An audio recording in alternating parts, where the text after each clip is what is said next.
Chad, I'm here. What's up? What's up? What's up? What's up? What's up?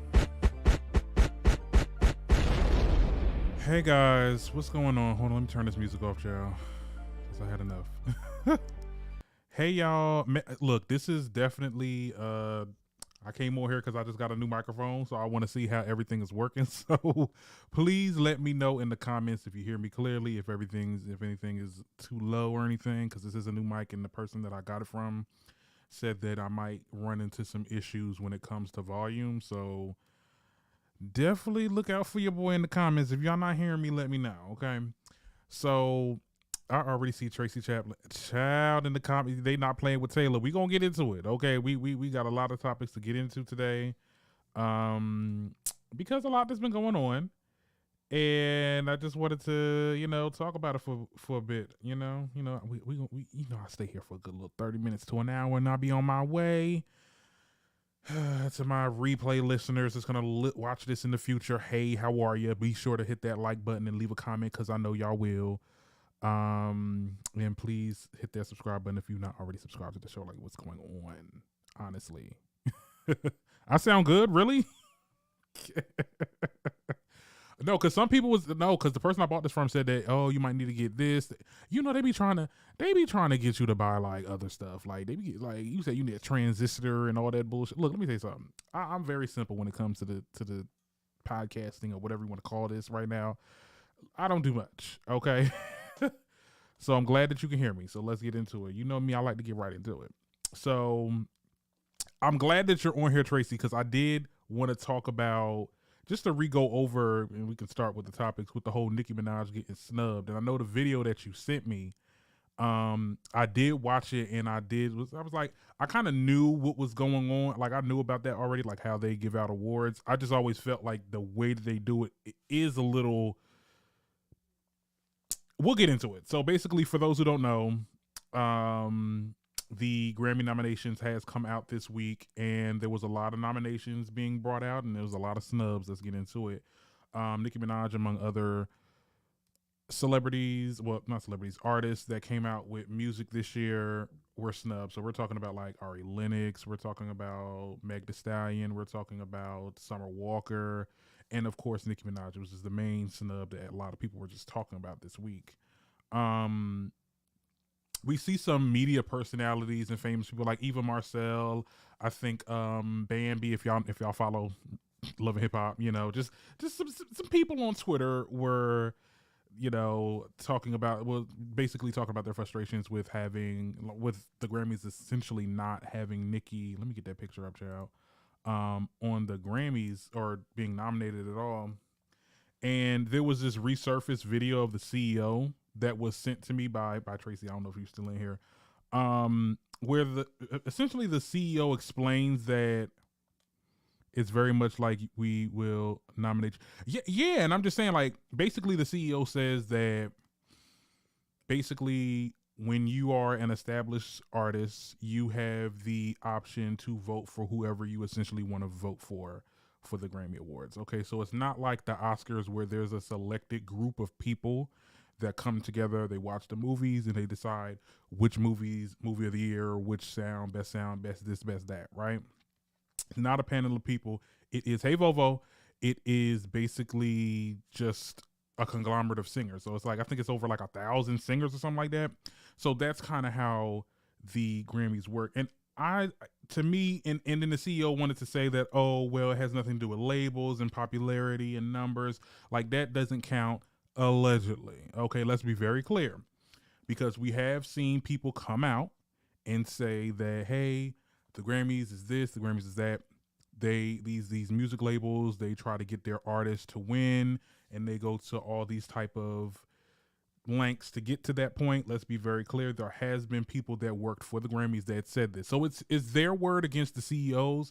I personally feel like the system is flawed anyway, because at the end of the day, if we're giving all these artists the power to vote for whoever they want to vote for, and mind you, this is the voting process. This has nothing to do with selection. So the Grammys still have the problem is she's not getting nominated. That's the problem. She's continuously not getting nominated. That has nothing to do with the artists that vote. When they're voting on who's going to win, not who's getting nominated. You get what I'm saying? So there's a difference between that. But even though I just think that system is just a little broken, I think that it should work like the Oscars. Now, I know a lot of people said the Oscars, Oscars so white, they don't nominate or award a lot of black films and stuff like that, or films of color. I think that the system is good. It's just the people that they have on the panel is not diverse, and that's why the Oscars can be looked at as toxic. But if the Grammys had like a group of individuals that are diverse, of course, we got some white ones, we got some black ones, we got some POC, so your Latins, your Asians, whatever, come together, they vote for, their specific cohorts, because I don't want no white person trying to vote for the rap categories, and I don't, you know what I'm saying, like keep it real separate in that nature. I think it'll be good. I think it'll be fair, because what we're gonna see is, people, even when we get to the voting process, we're gonna get people that's not gonna vote for people because they don't like them. You get what I'm saying? So I think that's where it can be, like he said in that video, it could be a little subjective. So I think the Grammys have a lot of working to do. They have a lot of things that they need to work on when it comes to selection and all those type of stuff. At least I understand the Oscars. Yeah, well, yeah. I mean, the Oscars they need to be more diverse. Now, the Oscars ain't no better. You get what I'm saying? They ain't no better. They need to have a diverse set of people that's going to vote on these movies, because at the end of the day, they're having white people or people, whatever, looking at these films and picking for whatever reasons they want to pick. I think it needs to be a little bit diverse. That's what I have to say about the Oscars. But the Grammys, they need to get rid of that system. That system is just not, I don't know if that was always how it went, but that's just not it. It's not it, because we're gonna get people. I mean, there's a whole lot of other stuff. I feel like musicians in their labels should not influence who wins the Grammy, because then it looks like, and I don't know, I think Armand Wiggins said something about this too. He said, it makes you look at the Grammys as less than, because it's more about numbers. It's more about which label can kiss whose ass, or it's more about popularity within the cohort of the music industry, rather than awarding people for talent. Okay, and that's what the video with the CEO saying that, oh, it's not about numbers. Is it really? Is it really? Because the people that win, it's all numbers. The people that's winning, it's all popularity. You get what I'm saying? And they're backed by these labels that kiss ass and to execs to get their artists to win. I personally believe that. I'm not saying that to be a fact. Okay, I'm just stating the opinions. Okay, I'm looking at all avenues. All right. Now, what you say? You have been nominated in the past to be able to vote. Yeah, you had to be nominated. Yeah, that's what I remember. Remy Ma said that. You had to be nominated. He was like in that video that you sent me. He was like, "Oh, you got to be an established singer. No, you got to be nominated to be able to vote in the system. That's how it kind of works. It's crazy, and you can only vote in the category you won in. Wow, really? You can't just pick anything. Well, see that there you go. I mean, like this, you know, that could explain why Nikki probably ain't getting, you know. I mean, because she had some run-ins with a lot of people. Okay, she had bad run-ins with a lot of people.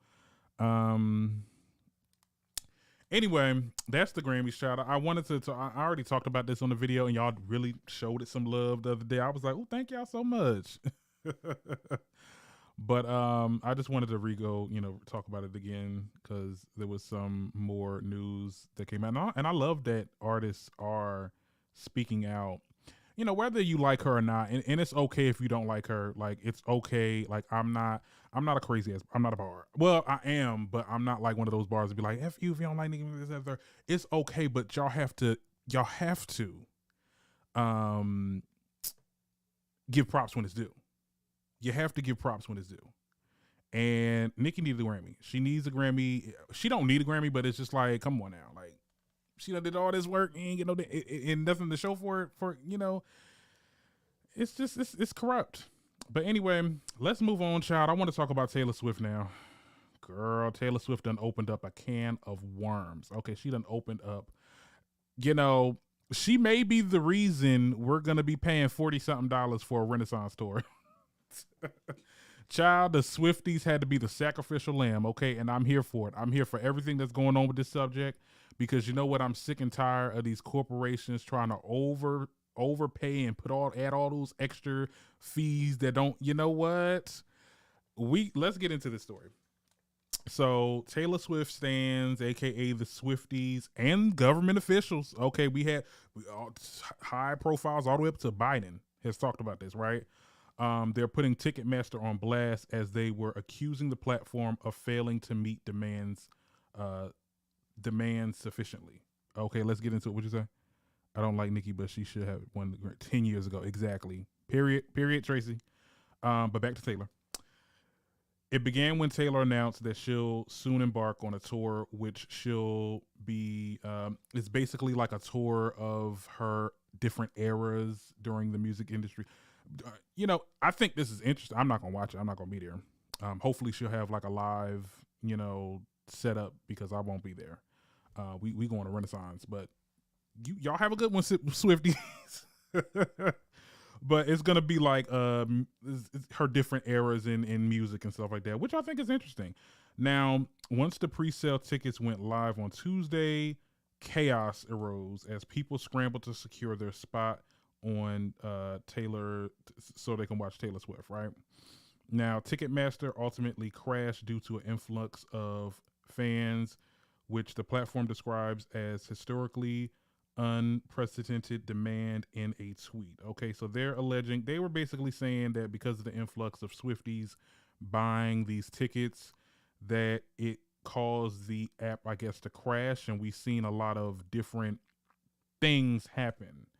Okay, so one, I didn't hear it. I actually seen it because people screenshotted it.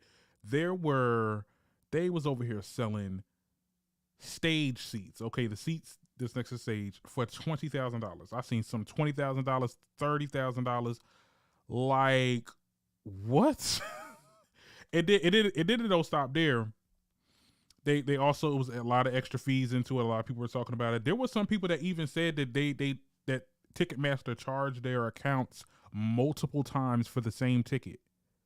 Like this one girl said, "Yo, they charged my card like 14 different times. Girl is broke and everything. Like took all her money. Like, and those tickets the tickets she got was like $600. I'm like, you gotta be kidding me, child. When I tell you, I'd have found some lawyer, child. I would have been like, Ticketmaster, you owe me everything. I better be set for life after this. You done did what? And you know them tickets ain't cheap. People like Taylor Swift, Beyonce, all them, they tickets is expensive as hell. So, I mean, the fact that they was even trying to sit there and say that to sell somebody stage seats for $20,000. That's a whole college tuition. Like for that's literally my college tuition for one semester. Like, I cannot. I really can't.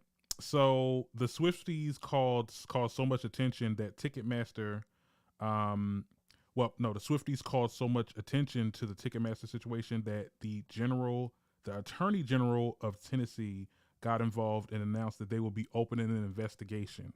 Okay, now this, like I said, this goes all the way up to President Biden because he just made a statement the other day talking about how,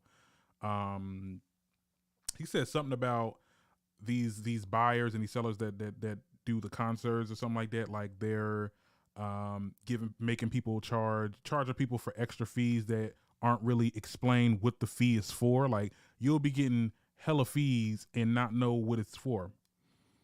If Taylor is the reason I can get a $50 Beyonce, I might have to listen to Taylor's song or two. Okay, no, this might open up something because now we see a lot of other figures talk about it. Like I think AOC says something about how Ticketmaster is like a monopoly and they should be investigated. A lot of other public officials is talking about it. Like, yeah, like for the longest, and I'm surprised that people are noticing it now, but for the longest, when you go to a concert, you have to pay like extra fees. And some of those fees, they don't even explain to you where the fee is from. Like it could be a fee for walking. Like you just never know. It's not documented. I think the only ticket that I bought a Nicki Minaj ticket 2018. I got my money back because she ended up canceling the tour, but like it was expensive as hell. Like it was me and my best friend had to go half. It was expensive, and for like what reason? Like, and it's not because of them per se. I won't blame the artist, but it's like it's Ticketmaster because you have to factor in all these other fees and stuff like that. So I'm glad that people are talking about it. I think that this is definitely very much important. We are at a time where, honey, I don't care how much I love you, I'm not paying that to see you. But let's get into it. So yeah, like I said, Biden spoke on it. Hold on. And like I said, Swifties may have changed the tide, and when it comes to purchasing like tickets, like things might change. Like I'm not gonna say that the shit gonna be cheap. You get what I'm saying? You ain't gonna be going to no concert for $40-something. I mean, you definitely gonna spend $100 or something. But I think this is a good push to, this is a good way of, concerts to be a little bit cheaper for people that may not have the funds to really go. And it's not like, look, we get it. Keep the stage seats, keep the seats that's closer to the artists, make that expensive, fine. But when you charge an X amount of dollars for a nosebleed section, come on now. Now it's the nosebleed section. I'm barely seeing you. Okay, I might as well watch you on live at that point. Why are you charging me like $300, $400, $500? Okay, it don't make no sense. This is a time we need Congress to get involved. No. I mean, I don't know about Congress, but definitely some public officials have gotten involved. They are going through an investigation.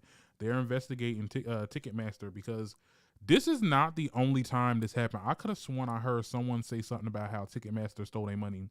Like they bought a ticket, and then they didn't even because usually what happens is you buy the ticket and then they send you the ticket, but like it never got sent to them, and then they ended up having to call Ticketmaster, and then Ticketmaster was like giving them the runaround, and they never even got the ticket at the end of the day. Like it's some other shit. It's really some other shit with Ticketmaster right now, and the fact that they're the only place to really get tickets from, like AOC said, this is a monopoly, and I think that's kind of illegal. But certain companies get away with it, but whatever. And another thing I wanted to bring up was I think artists should definitely speak in defense for their fans that are clearly getting screwed over. Like when I was doing the notes for this episode, Taylor didn't bring this up at all. I mean, I get it. It's not your fight. It's not your situation. It's all like, companies and Ticketmaster and all that and your label or whatever. But like, I think, well, is she independent? Well, she independent, I think now. I don't know, child. But I mean, it makes sense. I mean, these people, like at the end of the day, most of your fans are not rich, okay? Most of your fans spent a couple of their checks to pay for your damn concert. The least you can do is try to advocate for the tickets to be a little cheaper, and I get it. Like, you got to everybody trying to make their money. Everybody trying to make their money, but when you really look into what's going on in the country and inflation and all that, like a lot of people will stop attending. Now, I noticed it with just look at Walmart. Look at Walmart and all the other places where you get your electronics and stuff like that. They started their Black Friday sales now. Literally, their Black Friday sales started like literally a couple days ago, and nobody's at the stores buying anything because groceries and everything else is expensive as hell. Like the cost of living, eating, this, that, and the third, whatever. Like it has become it's expensive. So at the end of the day, people are gonna start being like, you know what? Well, maybe we don't need to see these concerts. If I'm going, look, I'd rather watch you do something on an award show or watch a live stream, okay? Than to see you in live action. You get what I'm saying? Or go to Coachella. Like people are gonna start being like, we ain't going to these concerts, and that's when it's really gonna hurt your pockets. So I'm just saying, I think a lot of artists need to start talking about this. Let me see.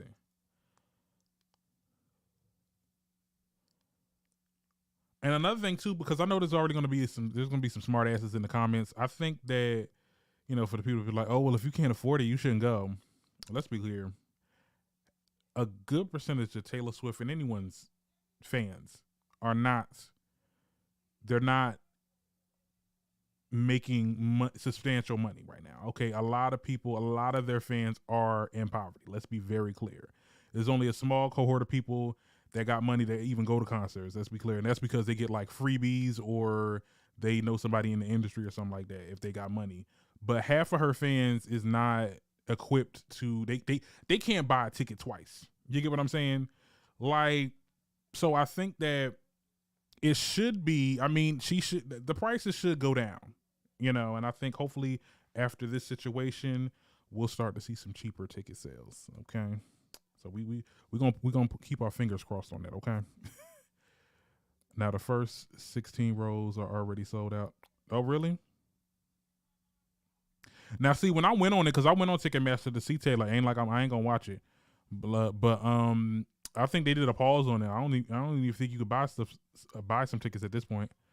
Listen, I just got king size 12-piece comforter sheet, $39.99. And all my siblings getting sheets for Christmas. They getting okay, socks and drawers. Okay, we ain't got time for this. I ain't got no money for all this. It's too expensive. I am gonna go out on Black Friday though. Yeah, look. I've been working at my little full-time job or whatever. I got some stuff, I think I might, I'm gonna go out on Black Friday, see what it's giving. But like I said, there's not gonna be a lot of people out on Black Friday. Honey, groceries is $100-something. Just like literally, it's like my best friend told me the other day she spent $300 for some groceries. I'm like, you got me hella chopped. Anyway, let's get off on that before it gets too depressing, child. How things are so expensive. I want to talk about Kelly Rowland.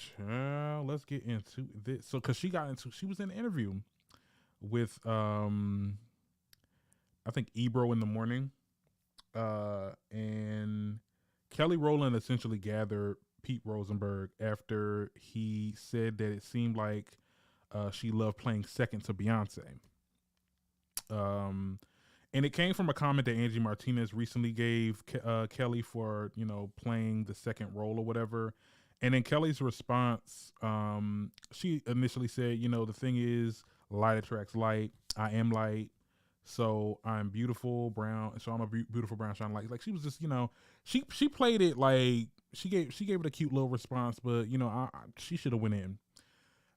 To be honest, just me, she should have definitely went in because at the end of the day, she's always had this thing with the media and like fans talking about like how she like, she's second to Beyonce. Kelly is that girl overseas. She's that girl overseas. And my thing, she has a lot of hits. And I think Pete Rosenberg didn't know that, or maybe she thought that, she was a Michelle. Look, I'm just saying, not trying to be messy, but like, she has hits like Motivation. A couple of other ones it's not coming to my mind right now, but there's a couple Kelly songs that's on my phone right now, child, I'll be listening to. Kelly is that girl. And the fact that she gets compared to Beyonce time and time again, like, and she's the only, mind you, there was like 3 other group members in Destiny's Child. Like, no one gets this heat but Kelly. And even when you look at her, when their run, when they were in a group, like, there were times where Kelly took the lead. Let's be very clear. Like, I remember a couple of them songs. I mean, not the popular songs, but definitely some of the album songs she took the lead on. And I think that it's just, girl, it's Kelly Rowland. She ain't playing second to nobody just because they in a group. I don't know. I just think that that's very weird of Rosenberg. I mean, he did apologize, but like Rosenberg is always finding himself saying the wrong things about people in black media. Like, it's starting to be a pattern at this point. It's literally starting to be a pattern. I remember way back when, not to bring up Nicki again, but like I remember that one time where Nicki was supposed to go on Summer Jam, and he said at that time she did that's when she was doing her pop era. She came out with Starships. And he said before she was set to come on, he was like, oh, ain't nobody want to listen to no damn Starships, ain't nobody listen to that corny shit or whatever, this, that, and the third. I guess trying to hype up some people, which stopped their bag because she ended up not going to the concert. And I'm just like, was that the plan? I mean, like, this man really puts his foot in his mouth. I could tell you honestly. I was in Japan in 2017 and she was doing PR over there, and some songs were, what was she doing? Oh, okay. Well, see, I'm all right. Well, yeah. What 2017? When was that? What album? What era was that? That was a different. I don't remember that. 2017. That's close. But anyway, like I said, that was definitely. I want when he was right. That was a better question. Wait, what? Yeah, I don't know. But yeah. Shout out to Kelly Rowland. I loved how she kept it classy though. She kept it, PG, because she could have went in, but she decided to give him grace and was like, which I am a light. Okay, we are. No, she wrote for Cape. Oh, okay. I could see her writing for K-pop because see, Kelly is she R&B, but like she pop. Like she definitely, like, she's a pop girly. Like there was, I remember when Love Takes Over, that was such a bop. Like I know a lot of people don't really know about that song, but Rosenberg is never right. He never is. And I get like he be under Ebro and all that, so that's kind of how he rose to fame. But his takes are dry. There is nothing. I'm not going to Rosenberg for no damn knowledge on freaking black media and hip hop and all that. Like I'm not going there. For what? Like what type of nuances is he gonna? He's the type of people that are he works well with others. Okay, like he needs like a whole group of people to bounce off, personalities and stuff like that. He's not that girl. Child. But that's interesting that she wrote for K-pop though. She's a pop girly. I can see her, and she probably wrote for a lot of songs. A lot of people don't be knowing. They don't be doing their research. She probably writes a lot of songs for people that people will probably never know. But anyway, speaking of Beyonce, child, since we bringing her up in the situation, sources close to, well, not sources, but this reporter from the New York Post had alleged, okay, this is a heavy allege, that Beyonce and Jay-Z are teaming up in the booth again for a full-length collaboration as the final installment in Renaissance. Okay, so as you know, Renaissance is going to be like a 3-part trilogy. We don't know what that means, whether Renaissance Act 1 is like the music, 2 is the video, and 3 is the tour, or 3 is going to be 3 different albums. Like Beyonce does not let us know about anything. But this reporter is alleging that the third and final installment will be a joint album with herself and Jay-Z. What y'all think about this, child? What y'all think? I mean, I'm going to just say this. That album needs to be 70% Beyonce and 30% Jay-Z. Because I don't know. I feel like their last joint album, what was their last joint album? That was like that was what was that? That was that had ape shit and all that, and I felt like that was more Jay Z's album. Let's be clear. Like what album? Let me see. Beyonce and Jay Z. I'm about to look it up now.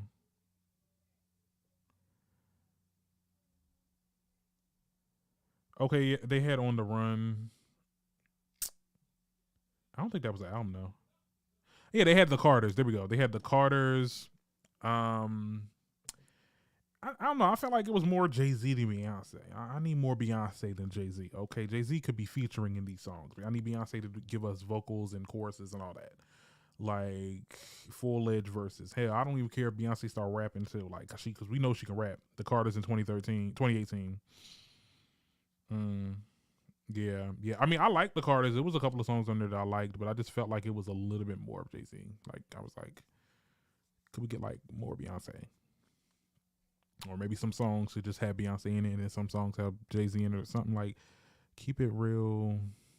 You know, I need, like I said, I needed it 70.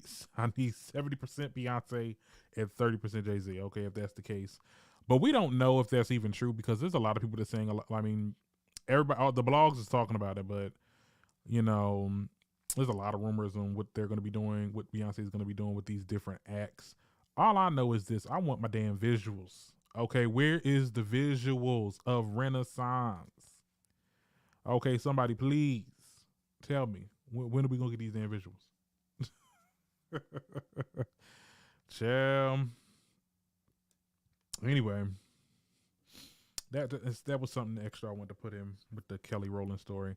Now another thing that's been going on, we're gonna switch gears to regular celebrities. Oh, what would you say? They have to have all the kids singing. Not a kids album, child. Well, look, cause I don't. I think Blue Ivy can sing a little bit. She be singing a little tune here and there. You know, she definitely can do something. Anyway, Candy. We just found a child. Let's talk about the Candy in the Game was scrapped. Are we surprised? No, I'm not. You want a Beyonce and Riri song? That would be everything. Honestly, I don't think they're gonna do it though. I don't think they're gonna do it. Cause see, I don't think Rihanna's she done with music kind of. But anyway, back to Candy. The Bravo spinoff Candy in the Gang has been canceled by the network for only one season, and weeks after Real Housewives star hit a lawsuit. It was like weeks after the lawsuit. You know that girl. Oh, hey, it's me, D. How you doing? Chang, hey. You done came in all late. What's going on? Blue got the Grammy. The other kids need one too. Well, yeah, that's true. But no, back to Candy. Yeah, this comes after this whole lawsuit that's coming out with this 2020 shooting. I had no idea that the shooting happened in 2020. I thought it happened like real recently. But yeah, after they got the lawsuit, the show got canceled. And some people are believing that it's canceled because of the lawsuit. But sources revealed to B. Scott that the network had interest in moving forward with the show, especially due to the subpar ratings. The ratings wasn't good. It just, I mean, I know I did like I think I did like 5 episodes where I did like reviews. Speaking of reviews, guys, I'm going to start doing more reviews next year, but you know, I'll give you more information on that when I do my announcement live or whatever. But yeah, I did like a review of this show. It didn't move me. It wasn't something about a candy spinoff. Like it starts good. It just it doesn't end strong to me. Like it just I don't know. It didn't work out for me. So I can believe that it had to do with ratings. I don't think it had to do anything else. But the fact that Candy was actually talking about it, like, because Candy never really talks about how her shows get canceled. Because I mean, a lot of her shows get canceled. I mean, we had a lot of spinoffs get canceled. I mean, the way she was talking about it, and I'm just speculating. You know, I'm not trying to say anything here to be true. But y'all have a little sidebar conversations in my damn live, child. What y'all talk about? I know they lying. Kim Trash show lasted how long with the terrible ratings? And that's okay. even though I feel like the show wasn't, I wanted the show to last because I wanted it to be like a Vanderpump Rules because it was given very much that, but it just, I don't know, something about the characters. The characters seem too, they seem too new to television, and they almost seem like they were. And I think I said this during some of my reviews when I reviewed this show. Like, it seems like some of the newer characters are just like trying to be like the social media or media personalities. Like, oh my goodness, I'm this and the third. I'm just like, okay, girl, you just started being on TV. What's going on? Kim Zolciak's show was, I'm gonna say this, and I don't want to sound too, look, don't get mad at me. But I'm not gonna lie, there was times where I was like watching Kim Zolciak's show. It was kind of like a comfort watch for me. Like it was good a little bit. Like so I was watching the part where because you watch it, I watch it in the same reason why, you know, how El Teddy be like, I watch Housewives of Potomac because I hate them, so like he doesn't like the characters on there. Like I felt like the same way with Kim. Like it was like a hate watch almost because it was just like, girl, you stupid as hell. Like, so I was watching the episode where the dog almost bit the damn child's eye out, and they kept the damn dog. Like, that's some trailer shit right there. But like, that's like, it was kind of like comfort watching. That's why I think it lasted as long as it did. Candy and the Gang, it just didn't have any teeth. You know, I couldn't, it didn't stand the test of time. Like, it started off strong and I was engaged in the actual, like, you know, the beats of the show. Like when it comes to like Candy dealing with the workers not doing what they need to be doing. But ultimately it just didn't end strong for me. It just, I grew bored of it towards the end. I don't know. But I do also, I do feel that shows need to give, people need to give newer shows a chance to grow, because you want to sit there and cancel a show because the ratings were bad, but like it could have been better next season. Like I could have gave it a chance if they would have gave it, you know, if we would have got a second season to see, you know, what changes. Always, especially because of this lawsuit that's gonna bring drama. Like it doesn't make any sense that they would try to get rid of it with this drama that they got going on right now. Like the company is getting sued. So I don't know. I do feel like shows channels need to give certain shows a chance, even though that they don't make it in the first season. It could be better the next season. We've seen shows like that before. Yeah, I guess that's what I got to say about that. Oh damn! I didn't know the dog bit the kid. Yeah, child, that damn dog bit that. The son. It was like the youngest son or whatever. He almost bit the child's eye off. Like it was real. Not eye. Well, he bit him like right here in this area, but it was real close to the eye. And they were contemplating on putting it down, but then they ended up keeping the dog, and the dog was playing with the kid. I'm like, Kim, good luck. I'm sorry, that dog would have had to get put down, child. You almost bit my eye off. Hell no, we ain't doing that. I don't even know why. Like, I only watched that part of the show. Like, I never watched it after that. Like, cause it just was on. But yeah, hold on. Now another show that I don't know if y'all up on it, but like Legendary, HBO's Legendary. It's about like ballroom fashion. Like the ballroom houses come together and they do like a competition or whatever. I just started watching it, but I heard somewhere. Now this is not. I heard it from a couple blog sources, not everywhere. But they said that they canceled it. I don't know what's going on with that, but yeah, I heard about that too. Yeah. But anyway, I got one more topic to talk about before I get off on here. Oh damn, I forgot to record. I always get on this damn live and forget to record it, and I gotta wait till tomorrow to cut up the damn video. Oh, whatever. Anyway, so did you see they canceled it? No, yeah. Oh, so you seen it too? Yeah, I only seen it. I only seen it one place. Like I think the Shade Room or the Neighborhood Talk. I'm not sure, but I didn't see it. Like I looked it up on Google and I didn't see it that it was canceled anywhere else.